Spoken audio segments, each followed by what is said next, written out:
Jakom ODM e kaunti ma Homa Bay Hamilton Orata koro dwaro ni komiti ma ochung' ne chiwo kum e duond burano we ling ka josiasa moko e duond burano nyayo koko kod tulo e kor gwenge, gino ma owacho ni nyalo biro mayo ODM mbi e kor gwenge kapok yiero mar 2027 ochopo. Orata okoni tulo mag siasa ma osebedo ka ineno e kuonde chung' ute buche moko e kaunti ma Homa Bay en gima kelo wichkuot ne ODM, kendo josiasa makelo tulo onego kawnegi ondamo mar kum. Owacho ni kaunti ma Homa Bay e kama ODM nitie gi mbi maduong' ka ipimo kod kauntis mamoko e piny Luo, to en gima mako dho ka tulo mag siasa medo gidore kar mondo mi jotelo mane oyiero ket maino margi mar tiyo ne jopiny.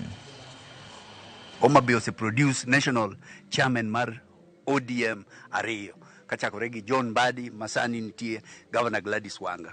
Wadwa ni Homa Bay obed gi kwe nikech chama mar ODM en chama madhi loso sirikal kendo biro chungo presidential candidate 2027. To koko matimore Homa Bay wadwa no chung' ni majotelo ok dwa ni mondo ng'ato wachi ni ebodwa chung'. Nyocha waneno koko Kasipul, moro wachak waneno Ndhiwa Sasi. Ang'o mamiyo jochama gore? Gimwatemo wacho ni ng'ata moyier chakre MCA, MP, Senator, Governor, ng'eni ji biro chung' kodi, onge dhi nyalo odia. Miyo nyaki tiki ng'eyo ni chama oyiene ji dwaro karino matije mabiro miyo ji duoki.